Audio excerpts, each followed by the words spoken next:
বন্ধুরা, গত 2 দিনে আমরা শিখেছিলাম সার্কেল এবং বক্স আঁকা, এবং সেই সাথে সার্কেল এবং বক্সের মধ্যে আমরা লাইট শ্যাডো, ডিপ শ্যাডো এবং মিড শ্যাডো দেওয়া। আজকে আমরা শিখব পিরামিডের মধ্যে শ্যাডো আঁকা। পিরামিড যেহেতু 3 কোণার হয়ে থাকে, এটার মধ্যে শ্যাডো গুলো একটু ডিফিকাল্ট। এক জায়গায় খুব বেশি লাইট হয়, আরেক জায়গায় খুব বেশি ডিপ হয়।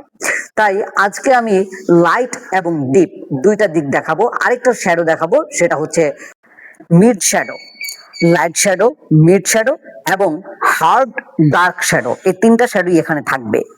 এক পাশ থাকবে মিড ডিপ শ্যাডো, আরেকটা থাকবে একেবারে লাইট শ্যাডো, আর যেটা নিচে ছায়া পড়বে সেটা হবে একবারে ডার্ক শ্যাডো। প্রত্যেকটা শ্যাডো দেওয়ার জন্য অবশ্যই আমাকে কলমের আঁচড় বারবার দিতে হচ্ছে, দেখতে পাচ্ছ তোমরা।